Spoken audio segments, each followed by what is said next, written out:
All right, we are live. Welcome, everyone. Glad to have you back at the monthly Recruiter on Call with Jobs. And I'm so delighted to welcome Chip Martis here today from Blue United Sourcing. So, let me explain how the session's going to work, and we will start. I'm going to ask Chip a bunch of questions, and every month I pretty much ask the same questions, but I get different answers based upon the recruiter's experience. So once we get through questions, Chip will be sharing jobs that he has open at the end of the session, and we'll also invite people to come up on stage.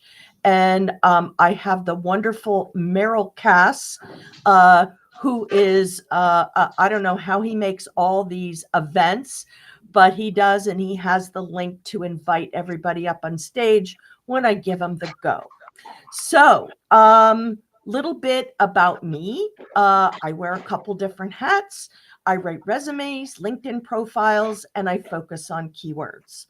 So, I also run a 501c3 nonprofit, which is called Great Careers Network. You can find that at greatcareers.org.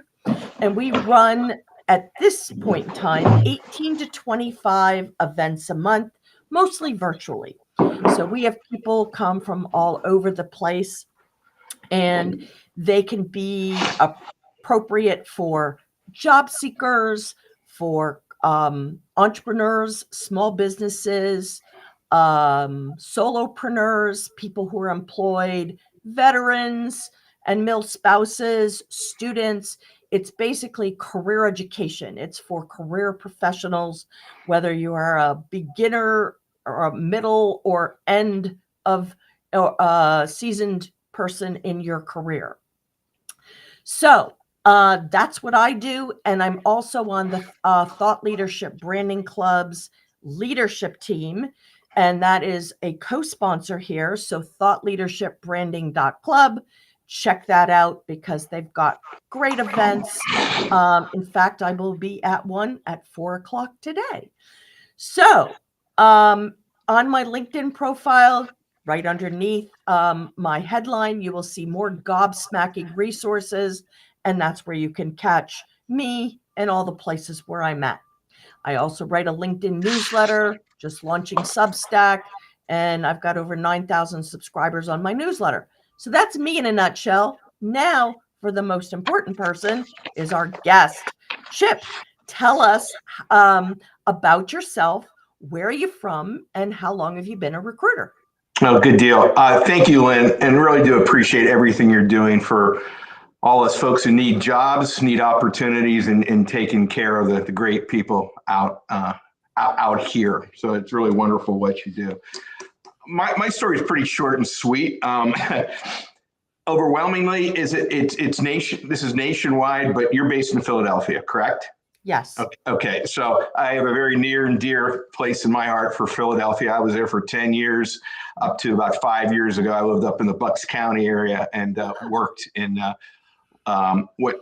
right outside of Neshaminy for the old Charming Shops and the Ascena brand. I was a head of HR for one of their divisions, but so I don't want to make anybody at Philadelphia angry or anything, but I'm actually from the other end of the state. I'm from Pittsburgh. I'm a Pittsburgh boy, born and raised, trying to get back for the last 30 years, and I have failed miserably.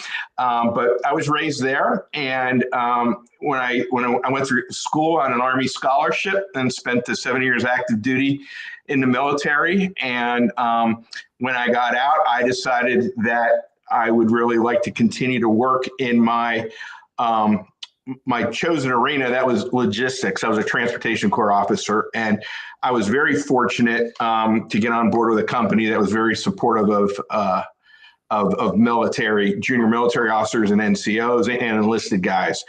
And I almost didn't even have that opportunity, but if we've got a couple of minutes, I'll share that story with you.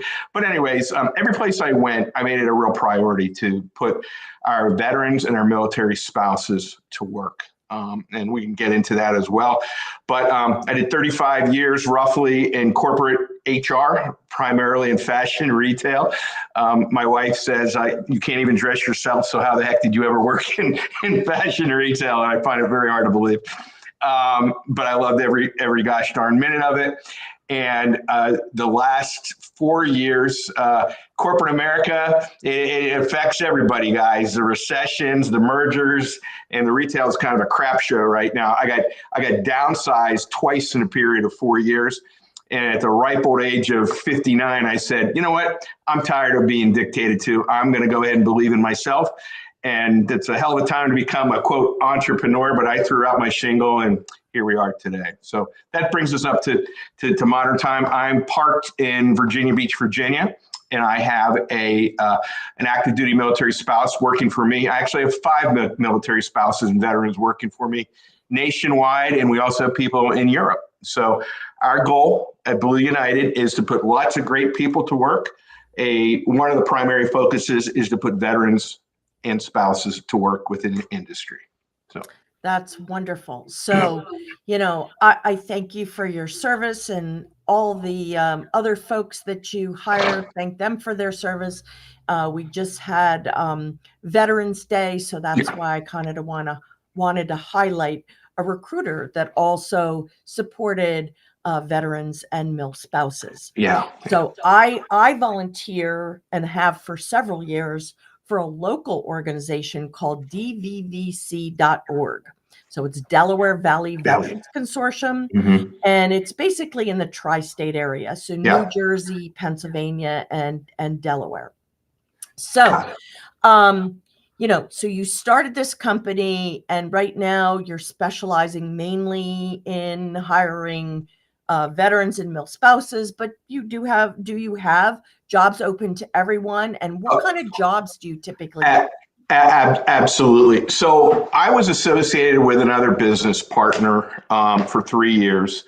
And being a retail guy, I really felt the need to diversify. We were kind of a one-trick pony. And my concern was always if this one trick, which was really, really big, if it ever went south or they stopped doing tricks, they may look at putting a lot of spouses and veterans out of work. So I decided to launch the business, rebrand it, and go a different direction. And today, Blue United is primarily in the healthcare arena. We are also in the retail arena, and hospitality. And then finally, we have a pretty wide spectrum. We do industrial too, industrial and technology. So kind of keeping it simple, if you look at any company that's out there, let it be U.S. Steel, let it be DSW, let it be, give me a company in Philadelphia. Verizon, who else is there? Comcast? Comcast, thank you. I was going blind, yeah. Everything that you would have at a Comcast, every division of the military has it times 10. Every division of the military is basically a $250 billion organization. So they have HR people, they have people in finance, they have people in engineering, they have people in HVAC, you name it, they have it. As a matter of fact, in so many ways, the military is typically the cutting edge, right? We see that in so many industries.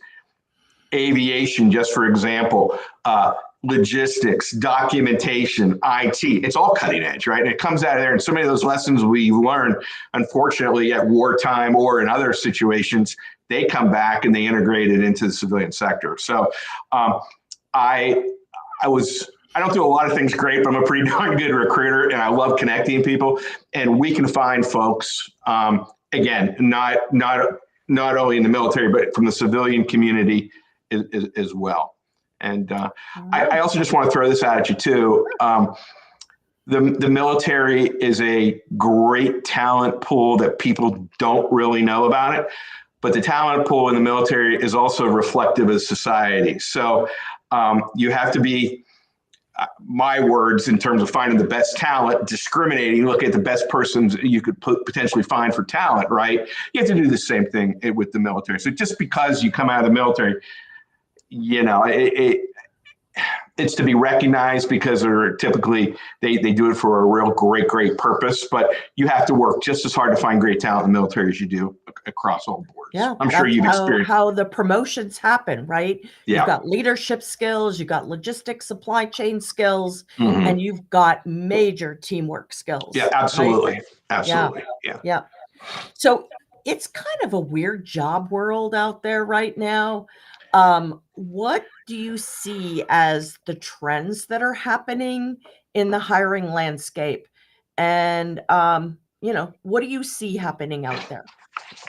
Well, we can't turn on the TV, right, without hearing about AI and chat box and all this other stuff. And it's very important. But the media has a way also of scaring the bejeebas out of all of us, that all us guys in either in administrative type roles or in roles that interact with that can be done by either a computer or AI. If anybody really understands what AI is today, I think we have to be really careful not to overreact to that.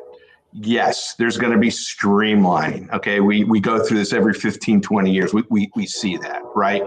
I'm old enough to remember before the internet, right, and before we had cell phones.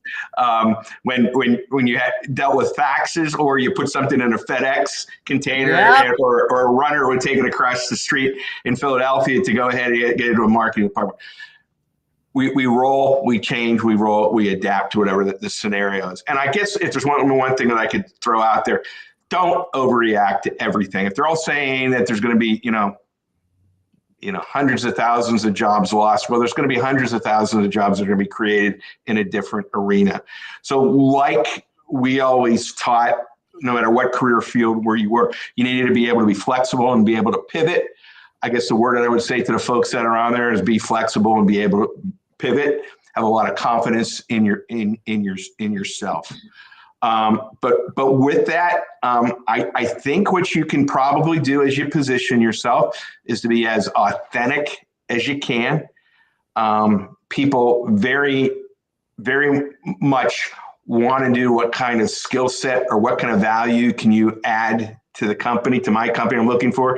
So I would always lead with that, not about necessarily, I'm the second to coming to whatever, or I have 35 years of experience in this, that, and the other thing. They can read that. What kind of value can you bring to the organization? I've been successful in everything I have done. I am a very quick learner. I've been able to develop people, lead with things along those lines, in my humble opinion, is what would typically stand out from someone. Yeah. So those are a lot of transferable skills that you're mentioning. Yeah. And that's going to actually lead into my next question, which is, what advice do you have for job seekers for crafting an effective resume that stands out? You mentioned about, what can you do for the company? So I believe in, what's your impact? How do you share your accomplishments? How have you helped a company make money, save time, improve processes? I like metrics in my bullet points in resumes. So what do you see as an effective resume? Are you leaning a lot on those transferable skills, or are you looking at the impact, or kind of both? Kind of both.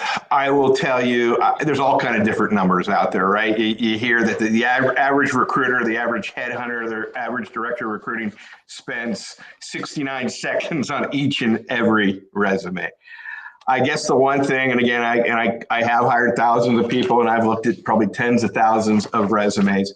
I do less is more. I'm a Miller Lite drinker, so I kind of believe in that. I believe that having a less simplified word, first of all, writing a resume is probably one of the most challenging, difficult things in the world. I find it so challenging as an HR guy, because we're all proud of what we've done, right? And you want to be able to show it on the paper, but everything that you put on there, in that story, is that what the role that you're going for? Is that reflective on that? And then even more so, are you really proud of what that states? And is that going to really make a difference moving forward? So, if I had to do one and have 35 years, it'd be a 5-page resume and put everybody to sleep, right? So you have to be very thoughtful that less is more. I like the metrics exactly as you shared as well too. Particularly working for organizations, I think to lead, especially near the top, major accomplishments were that I integrated three organizations together on a savings of $110 million and adding 27% more productivity. Companies want to be able to see that. Recruiters want to have an opportunity where they can speak to that. It's an opportunity where you can put your best foot forward, talking about the things that you're most proud of. I can remember half a dozen examples of like that I've done in my career that stays with you. You don't have to recite it off the computer, off the piece of paper. You know exactly what the heck you did, right? So I would say that's really, really important, specifically with the resume. So I think, if you have a good, solid base resume, I kind of work with clients and tell them, this is how you can tailor your resume to a specific job. I don't know. I think that's important, but question for you. Can you tell when somebody submitted an AI resume to you? Yes, because it's my words, nobody else's. It's just a little too precise, a little too cute, a little too dead spot on. They have absolutely looked at with the job description and they've tailored it to that. So yeah, and if anybody's going to take 5 minutes to start talking to somebody, give me an example of where that was really true. People that have done that, I look at an interview, which is the extension of the resume, as a conversation. That's what it is. And if you have to make it up just to get your foot in the door, you're probably off to a bad start, But I can understand why people do it. So many organizations today, they rely on that. I was talking to a really big retailer last week, and on some of the entry-level jobs and the seasonal jobs, they hire people virtually without ever talking to a recruiter. They go onto a virtual platform. They answer 3 questions virtually. The computer spits out the ones that they have where they're tracking all the keywords and the accomplishments, and they go from there. Yeah. And I said, boy, that's quite the. So that cuts you out of the equation, huh? Well, it cuts me out of the equation, but I don't. Yeah. I'm sorry, we don't do that. We put eyes on paper. I am old school, and the moment you start taking the personal interaction of being authentic, of having a real ability to understand, have heart, have empathy towards people's situations. How is a computer going to figure out if a candidate took 1.5 years off to take care of a dying parent? How do you figure that out? They just completely gloss over that until you talk to those people, or you take the time to read that situation, or you allow them to feel comfortable to share it with you. This isn't being mushy. This is about getting the best qualified person and having a humanistic touch to it. It's the only way I know how to do it. Well, humans hire humans, not bots. Yeah. Right. Yeah. So yeah. I like the authenticity aspect. Absolutely. I mean, I show people how they can use AI to help them improve their resume with metrics, but I do not believe in generating a whole resume completely with AI. It's boring black and white, and I like little pops of color. I'm a human, Yeah. All right, let's talk about LinkedIn. Yeah. Do you review people's LinkedIn profiles, and what is your overall take on what you see? Are people building their personal brands out there, or is there room for improvement? Yeah. Boy, you could probably interview 100 recruiters and get 100 different answers on this. And I, throughout my career, did not take advantage of LinkedIn. Even when I was the head of recruiting, or I was a chief human resource officer looking for senior executives, I did not do myself any favors. I was not that involved with LinkedIn. one of my recruiters did. But now that I launched my own business, no, we eat, drink, and sleep LinkedIn. I've gotten smart. Amen. Yeah. It is our own personal brand. Our links to our website is on there. Everything, if you look me up, I'm not the kind of guy who likes to be the face of the organization. And I got a bunch of techno guys working for me that said, no, the story is legit. What you've done is very impressive. You've had both the corporate side, and we got to go all out in LinkedIn. And I drag my feet on it. But again, kind of like that resume question that you talked about, that is the opportunity for you to put your brand out there. Yeah. And it doesn't need to be, Facebook oriented. I mean, it is a professional reflection on your accomplishments, the value that you can bring. And again, you got to be able to do it in a snapshot. So yes, we do it. We tailor our marketing aspects from it. We do like people to follow us, like it or not. The amount of followers and the people that interact with you does reflect credibility of your place in the marketplace. Again, something I didn't have any real appreciation until probably the last year and a half. But yeah, it's a pretty powerful, it's a powerful tool, which, by the way, again, if you don't stay up on it, it is changing at the speed of light. I'm sure, Lynn, you see that as well. Yes, too. indeed. Yeah. Yes. Yeah. I have so many updates I need to do on my own profile. Yeah. I got to find the time, right? Sure. So I'm really looking forward to Thanksgiving. I'm going to get a lot of things checked off on my to-do list. I hope. Yeah. Yeah. But how do you think a candidate can enhance their online presence and their personal brand? What do you look at? Is it the content that is in their LinkedIn profile? Is it the comments that they're making? Is it the posts that they're putting out? Like, what attracts you to, want to reach out and speak to somebody over another person? Yeah. There's a lot of do's and there are a lot of don'ts, and I don't probably have all the right answers. I will tell you, if you are linked in with other people with like-minded skill sets, for example, if you're in the retail profession and you are in product allocation, merchandise planning allocation, build up the number of connections that you can have in there. So when somebody is looking for merchandise planning allocation, you are being described exactly what that person would do. I think that is a real significant piece of it. Also, to follow the people, follow the key leaders that are out there that are doing wonderful things. When you follow something and a recruiter finds you, they're going to see what you track with, what you follow with. And again, it's something I learned just in the last 18 months that I, again, had no understanding at all. But it's really important. And in terms of your own personal brand, you have that opportunity to state who you are, what's important to you. And again, what we talked about before, what kind of value can you bring to an organization? I've also seen a lot of people, this is a very strange time in our country's history. I have some very intense feelings about the way some things are going.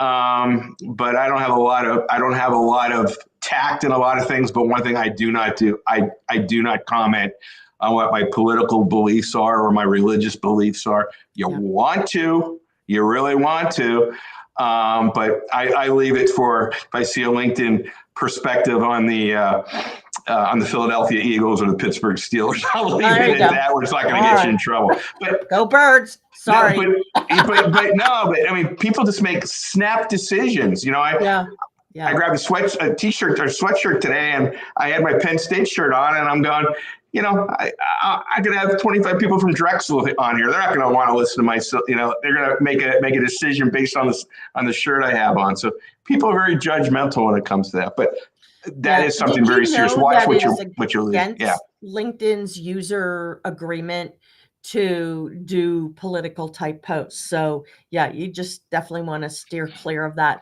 I've seen people permanently booted off of Oh, LinkedIn really? after they get in LinkedIn jail, for some of their posts Really? during, the main voting years. Yeah.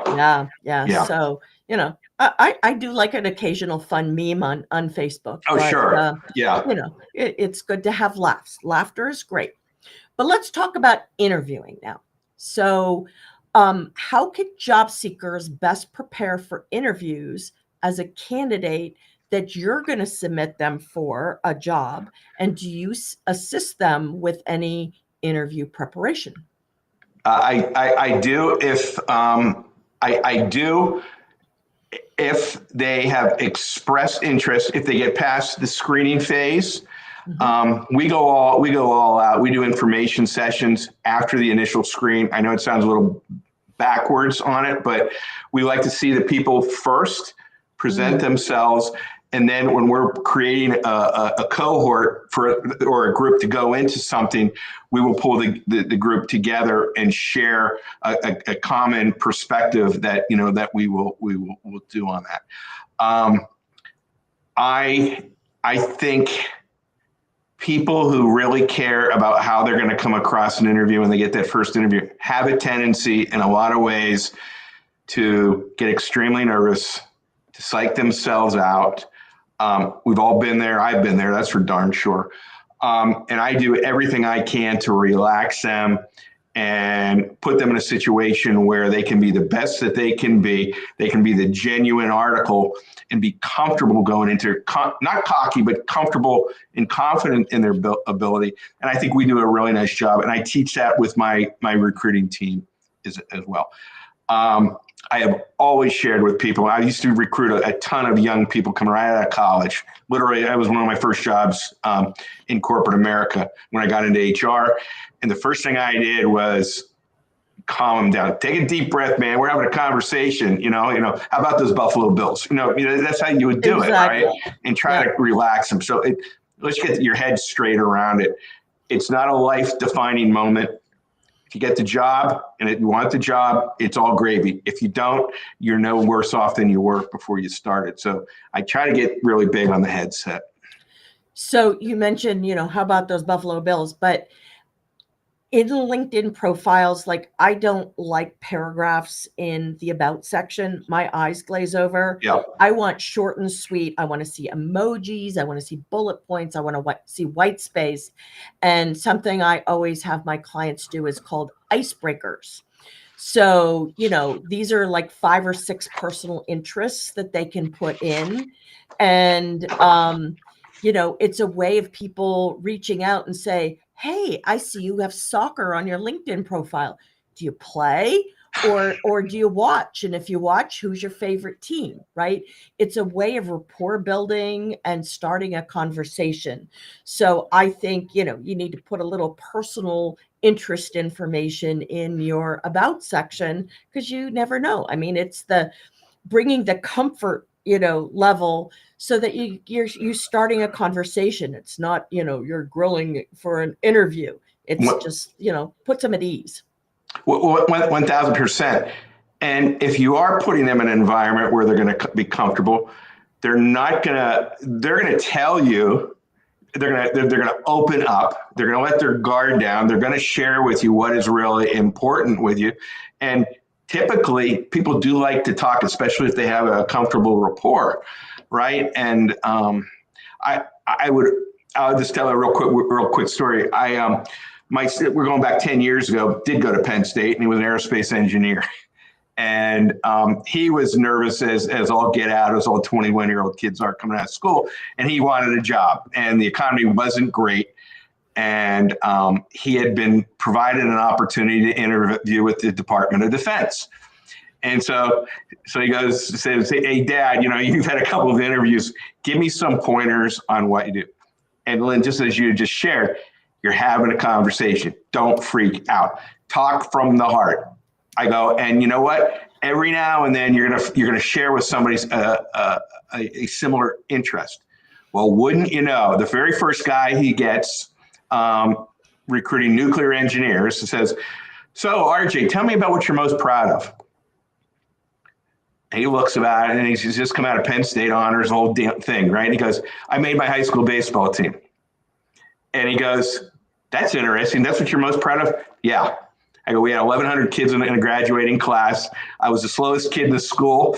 I had the lowest batting average, but I outplayed everybody. I thought I was smarter, and I'm really, really proud of it.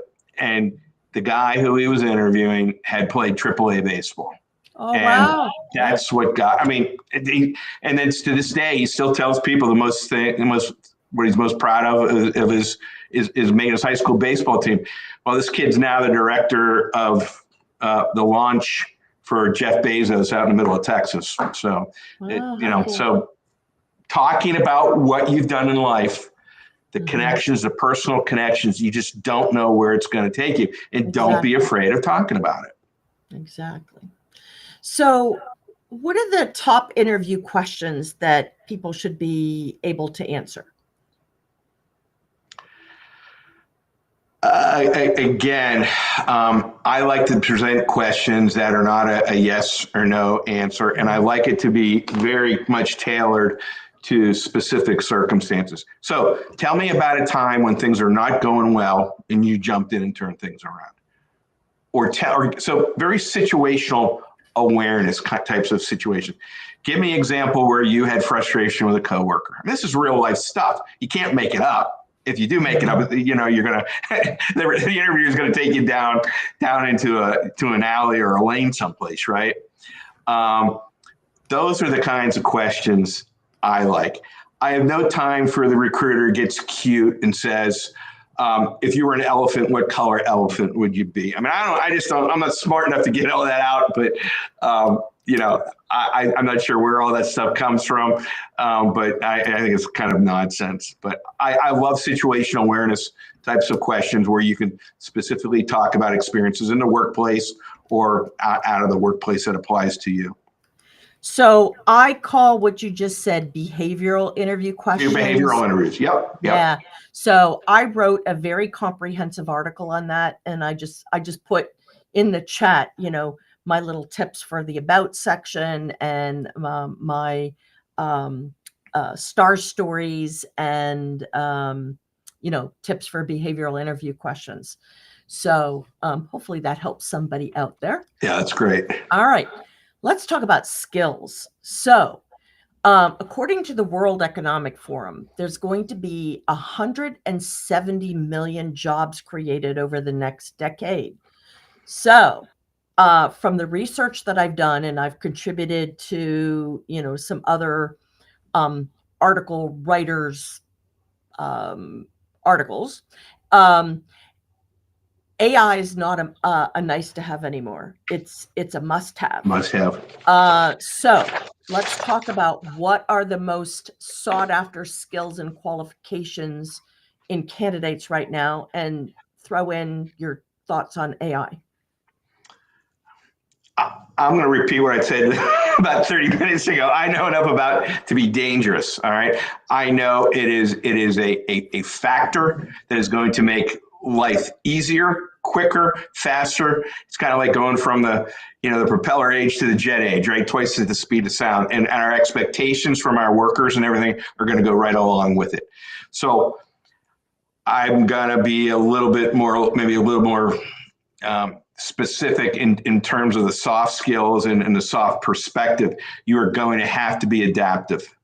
You're not going to be able to say, I'm not doing it because I don't have an interest in that arena. You're going to have to do it to be able to survive. So the generation of young people, and even myself, a distinguished person, we've all had to learn how to have the computers, right? I didn't grow up with a laptop, but we overcome and we adapt, because otherwise you're going to die. So you have to make it a priority to stay up on all the changes in technology, regardless of it, and do the best that you can do in trying to put yourself in situations. Either you stay active within the social scene and asking what is the most important thing to stay up on it, or spend time researching it prior to that. But having the positive attitude that I can switch and I can prove that I can learn on my own. It's not as crucial as it once was. So, coming out of COVID where everybody learned online, the poor teachers of this country had to teach online. How most of them didn't lose their mind is beyond me. Being able to really focus, remote learning or hybrid learning, it's second nature to this entire generation. But take advantage of what's out there and learn it and ask questions and research it. If you are going to have components of that type of a role, that you're recruiting for. If you're a landscape architect, and the chances are that you're going to be pursuing something based on a combination of your technical prowess, but also your architectural mind and your fashion design arena, that's one thing. But even that's going to apply on how quick are you going to be able to turn around plans, with the advent of AI. So it's a long-winded answer, but flexibility, do your research. Don't be afraid to put yourself in a situation where you might learn something, and be curious. You just have to be curious. I love that word.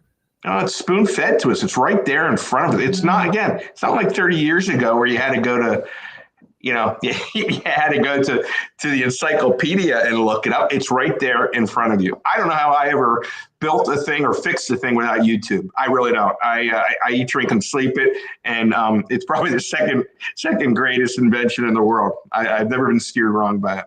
There you go. Well, did you know YouTube creators came from Pennsylvania?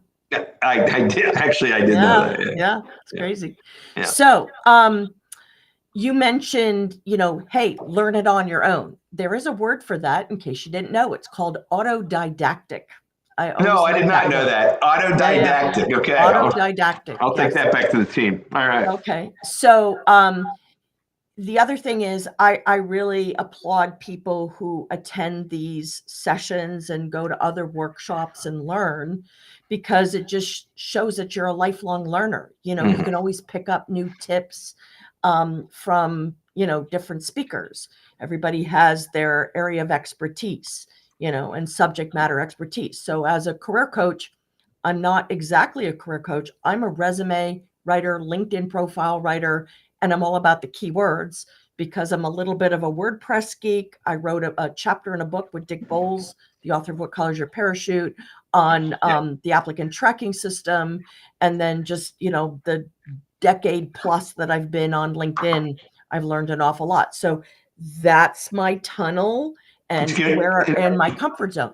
I don't do career assessments. I don't do interview coaching. Can I write about it? Can I present on it? Yes, but I don't coach people one-on-one. So everybody has their different areas of expertise.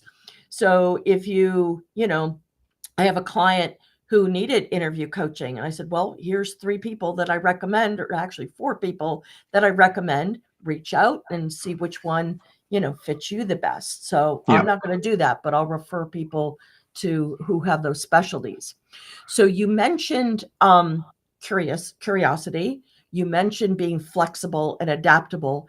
What are some other major soft skills that you feel are important? Yeah. We were just talking about this the other day with my team. My entire career has been I've hired for attitude. And I know it's nothing new. It's nothing original.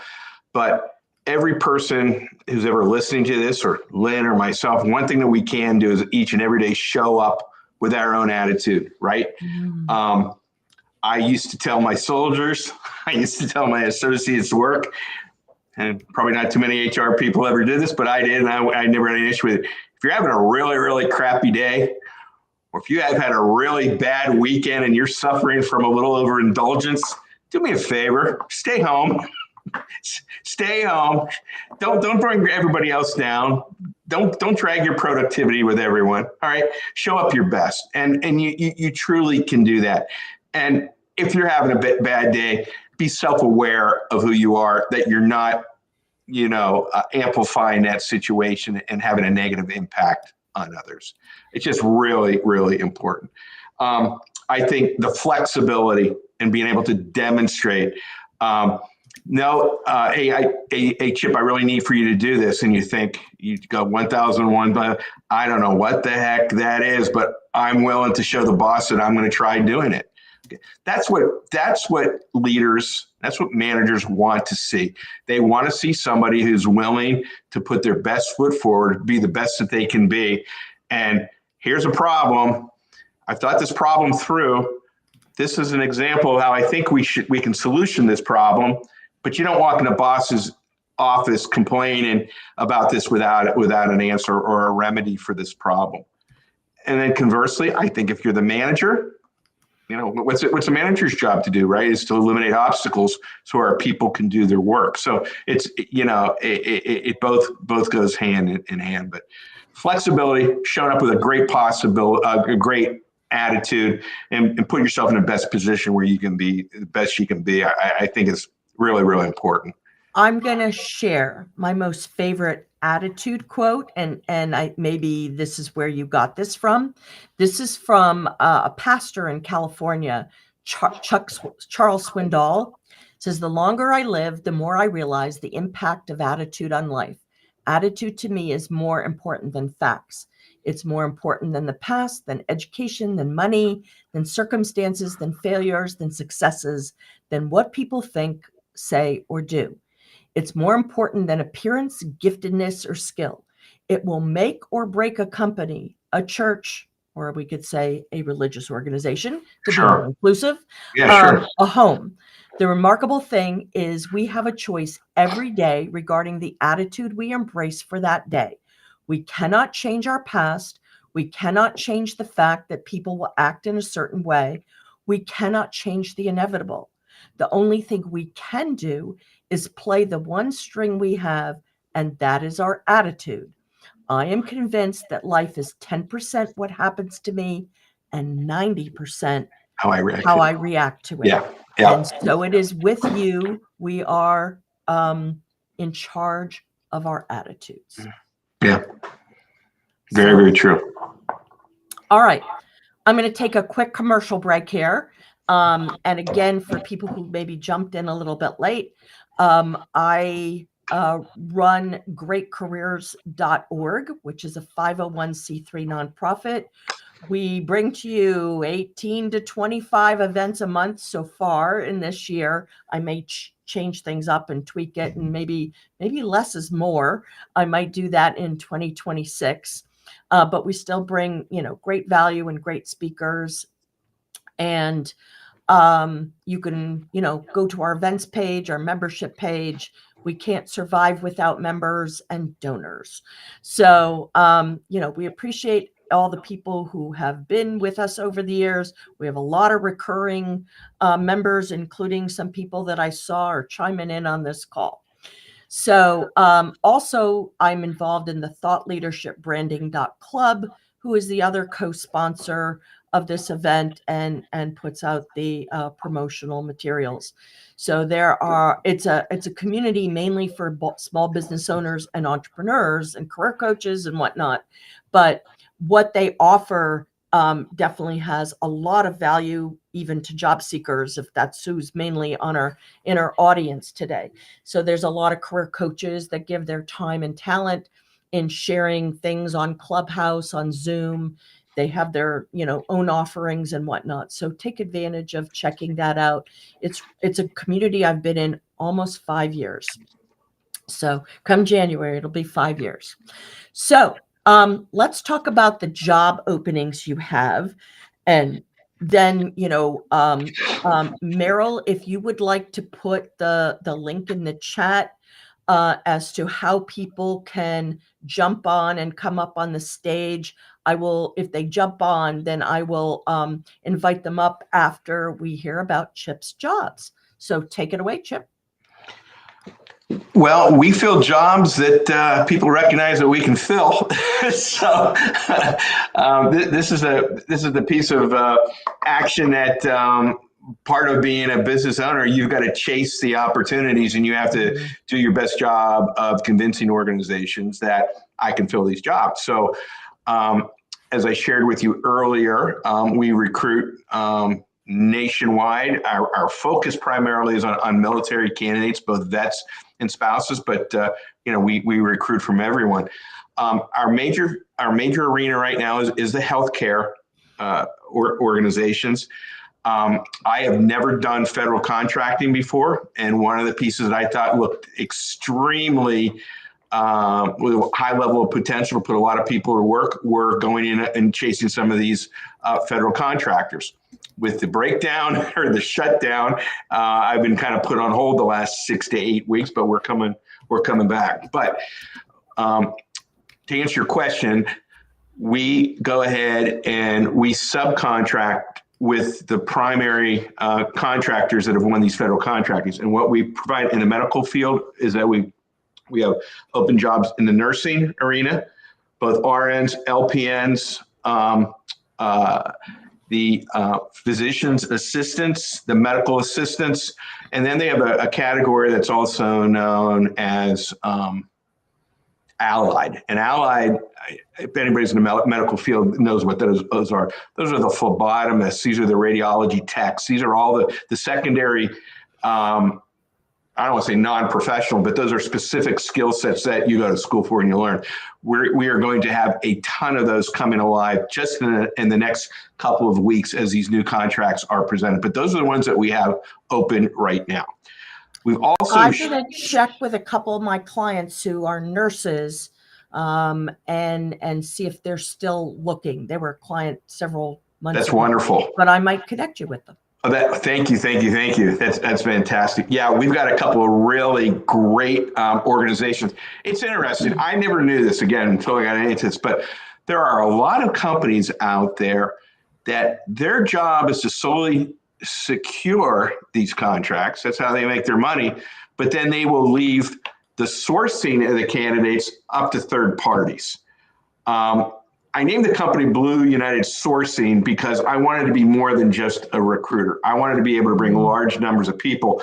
And the idea was that if you're a great recruiter in the healthcare area, you also can be a great recruiter in retail and this, that, and the other thing. My business development guys, I have 3 buckets that I shared with you earlier, and I have somebody who manages those arenas. And there are just as many opportunities as jet mechanics and diesel mechanics as there are as nurses and physicians assistants, so forth and so on. So if you go on my website, they're all posted there and they're updated on a daily basis. And what you see today, 2 weeks from now, is going to be significantly different as we add all these new contracts on. But we are supporting 3 major contracts as we speak. All right. One of the other things Meryl, too, hang on one second. Yeah. I put the link in the chat about if you want to come up to the stage. And I think Meryl said that he put it in. So I don't know if you guys are seeing this Restream Studio link or not. But if you do, please click on that and I will get a little notification. But I'm going to ask a couple more questions. But go ahead. I didn't want to interrupt. No. And what we also do too is I focus heavily on remote work. Military spouses are extremely disadvantaged. There's a built-in,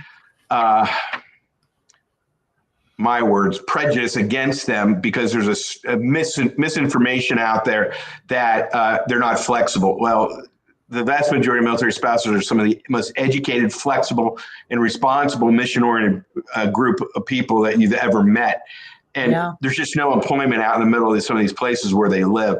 So we have built alliances with companies that are excited about hiring military spouses to be patient service representatives, to be customer service representatives, to be billing and coding people. And we sign contracts for those. So if you're interested in remote type roles too, and we're really trying to lead the charge in that. We've been very successful the last 3 years, and we're going to continue to operate that way. All right. So how do you want job seekers to reach out to you as an initial introduction? Should they reach out on LinkedIn? Should they send their resumes on your website? And why don't you share your website information? Absolutely. They can certainly send it directly. They can send it directly to me. Did you want me to type it into the chat, or do you have it? Or I can type in the chat because I've got several screens going. Oh, okay. Do you want Gotcha. me to let's see. Give me 1 second here. Let me where do you want them to send it to you? Like in an email or what? Yeah, they can direct everything at the website. It's www.blueunitedsourcing.com. www.blueunitedsourcing.com. Yeah. Yep. And what tab should they tap on that? It's gonna show candidate pool, and you just go directly to it. Candidate pool. Yeah. Okay. All right. I just added that. And then in the chat. And I'm on LinkedIn too, so feel free, please, to link in with me, and I'll be happy to accept it. And if you want an opportunity to chat or with one of my teammates, I will be happy to make that happen. All right. I see Paul. We're going to let him in a minute, but I'm going to ask you another question. So if you had a candidate you've submitted for a position, what tips can you offer job seekers for follow-up with you for an interview? Like, should they be right on it afterwards? Or should they wait a day or 2 or 3 or a week? Or like, what's the best follow-up with a recruiter? And I'm going to let Paul come in while you answer that. If you're a qualified candidate, squeaky wheel gets the grease. There's nothing worse than us getting excited about a candidate and you guys go silent. Nothing worse. And it's even worse for the company. Keep in mind, if you're using a recruiter or a headhunter to represent you, you have to have a good relationship with that person, because I'm going to go forward and represent you. And I'm going to say, yes, I talked to Leslie Flowers. Leslie is outstanding. Okay. And here's why I know that. We just had that happen this week. We had a physician's assistant that I interviewed 5 months ago. And yes, we do remember those folks. And I'm doing business with a new third-party healthcare organization. And Summer, I reached out to Summer, and Summer said, Chip, I'm still interested in that initial opportunity. It came around. Everything's a constant wheel. So if you like that recruiter, or if you're searching yourself, you can't leave any stone unturned. Stay on top of it. Keep the wheels open. Relationships are everything. The recruiter has a good feel about you, he or she's going to represent you. So yeah, you can't control that. Yeah, I like being proactive rather than reactive. So I also encourage people to send a value proposition letter out to people if they see companies who might benefit from their services. That's great. So I'm going to let Dom in also. I happen to know Dom. Dom's a member of our organization from Germany, but I'm going to let Paul go. Paul, why don't you introduce yourself and feel free to ask your question. Hopefully you got your audio hooked up there.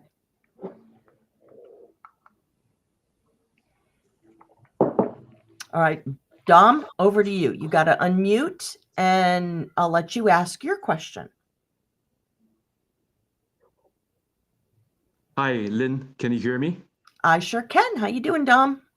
Yeah, I'm doing good. I'm using my phone, so I hope that this is somehow working properly. So, yeah, thanks a lot for the very interesting session today, Chip. That was really enlightening, and I used to be in Pittsburgh for about 1 year, so that's a little connection there. There you go. So yeah, exactly. We lost Dom. He was perfect. He was coming across perfect there. Yeah. Okay. Well, maybe he'll hit the wrong button or something. So, Paul, until Dom comes back in, are you able? Can we hear you? I can't hear you if you're speaking. So you got to do something. All right. Too bad. No, okay. Dom's back in. So all right. Dom, you last mentioned about being in Pittsburgh for a year. That's new information. I didn't know that Yeah. about you. Yeah, that was a long time ago. That's history. That's a long history ago. No, I even went to a Pirates game. So I didn't manage to get to the Steelers, but I went to a Pirates game. So that was an amazing time. That was amazing. So yeah, so getting back to the now is that I actually told Lynn I was thinking of getting into AI even after 20 years in corporate, and also initially I was in IT consulting, and then I got out of IT for the last 10 years because I was not so interested in it. And I'm just wondering if it really makes sense for me to jump back into let's say to do AI as almost to start anew, right? And I just feel that I might be giving up my whole experience over the last 20 years. You're going to compete against against a lot of younger people who are much more talented than I am. And so that's actually one of the reasons I've been struggling with. And also I have been offered now the potential opportunity to do an intense technical AI course for over the next 6 months. Because I have a computer science background. That was the reason why I went to Pittsburgh for the exchange program. And I'm not so sure I want to take it up because I don't know if I want to get back into the technical field, even though I don't like it. I feel that I'm just jumping onto the bandwagon. So would appreciate any advice you have on your side. You're not jumping into the bandwagon. It is going to be run so deep in what we're doing in technology and in our culture that you can't go wrong. You obviously are a very bright guy. You don't have to jump into anything and determine that you're jumping on a bandwagon. You're jumping into it because you have the ability to learn something, and when you've jumped into the deep end, you're going to find an area that floats your boat, that makes you excited, that gives you a step up on things. I launched this business. I was 60 years old. I mean, most guys are my age are supposed to be retiring. I'm never going to retire. I love the work. I love what I do. I love helping people. You sound like one of those kind of guys. I would not let the fear or the perception that you're jumping on the bandwagon have anything to do with what I want to do. If that's something that you would want to do, I guarantee you, if you're a driven person, you will find that there are going to be plenty of opportunities there to be successful. That's my 2 cents. Oh, thank you. There's something wrong with my microphone. I heard you. It's working. Yeah, we heard you good. Yeah. Yeah. And Dom, okay, that's good. Most of our attendees, at Great Careers are in the United States, and you come in from Germany and you are a frequent flyer. Do you want to share your insights on how, our nonprofit has helped you across the pond?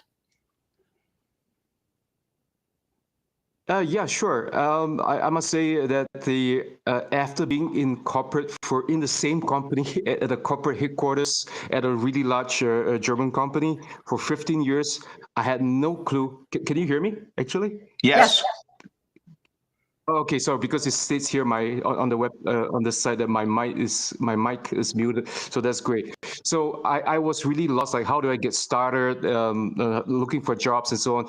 I think through Lynne's platform, it's not just the linking part, which is super helpful, and she's a real expert in that, but also inviting the experts like Chip, real experienced people, not just on the theoretical side, right? But actually people who have experience on the job, knowing what the job market is about. That's have been super helpful for me. And I know you can find some of these on Meetup and. Oh, now we lost you. Shucks. Oh, he popped off, and Paul popped off also. All right, maybe he'll pop in. Great question, he though. has an unstable internet, but okay, here we go. Paul is back. All right. Hey, Paul, you have some. Here's Dom back. Dom's back also. Dom, you want to finish your thought? Yeah, I'll just finish it. So yeah, so the speakers on this platform are extremely curated by Lynn, and that's where you get real experience recruiters like Chip on the phone, and yeah, I could talk a little bit about Pittsburgh as well at the same time. That's great. That's great. All right, we lost So yeah, Paul that's my again. 2 cents. That's great, man. It's nice to meet you. Nice to meet you too. Okay. Sorry, bye. Yep. All right, thanks, Dom.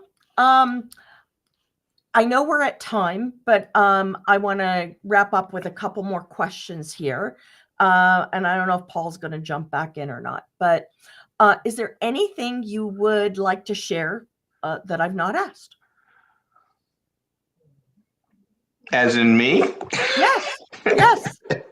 I would just like to share, if there aren't anybody, if there is not anyone here associated with the military, or a citizen of whatever country or civilian, please don't hesitate to reach out to us.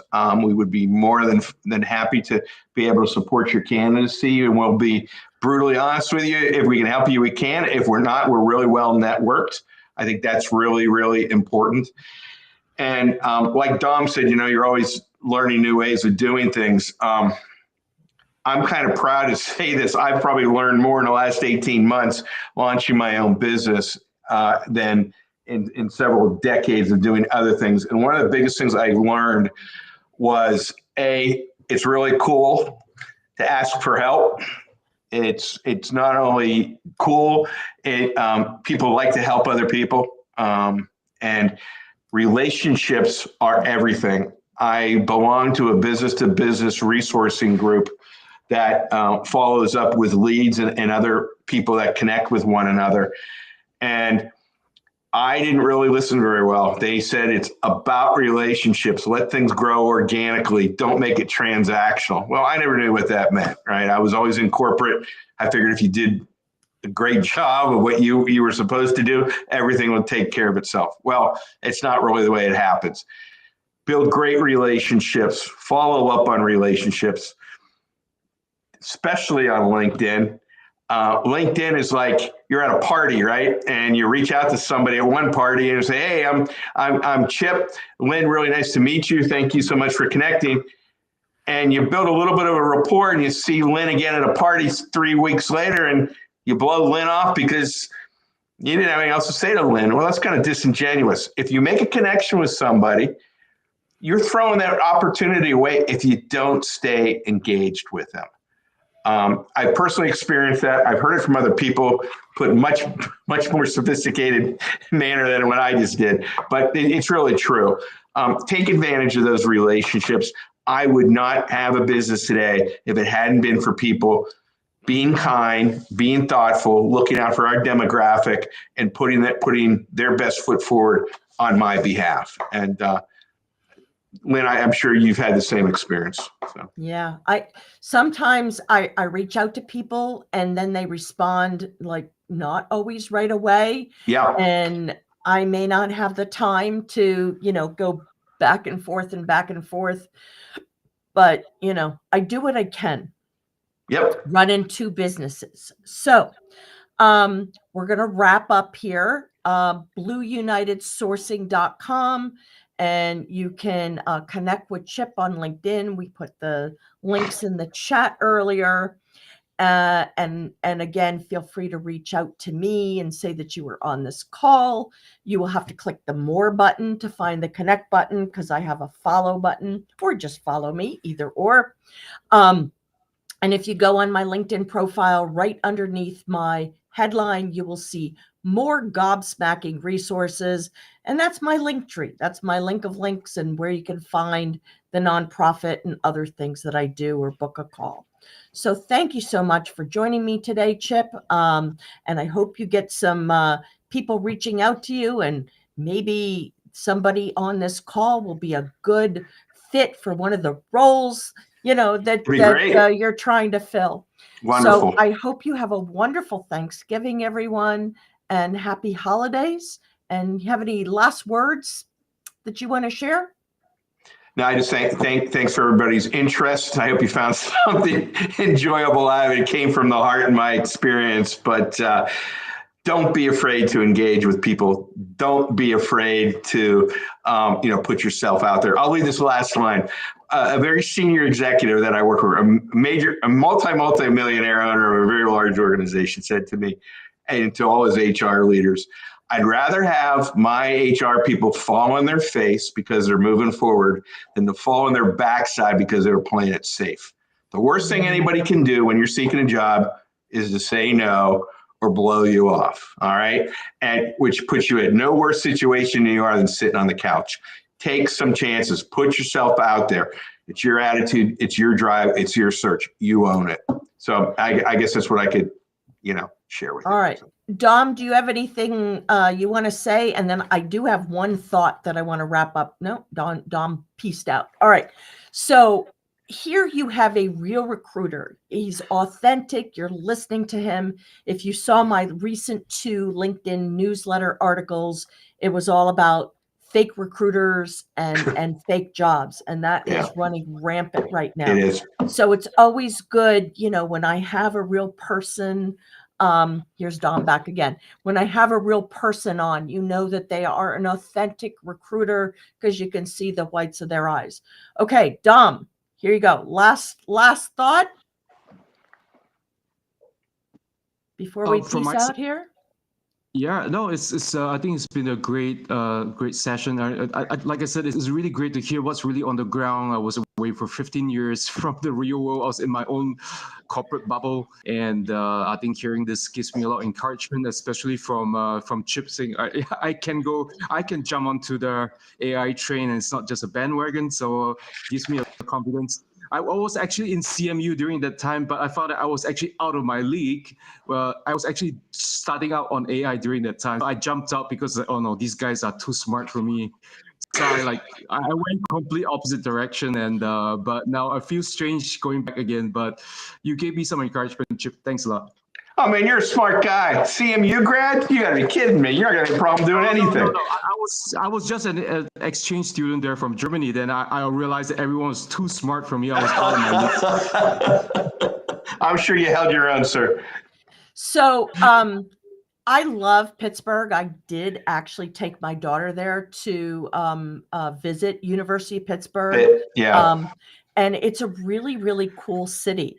And I actually used to work for C-Mites. I taught K through 8 gifted and talented workshops here in Lower Merion School District. Okay. And that was through CMU. Okay. And CMU, if people don't know that, Carnegie Mellon University.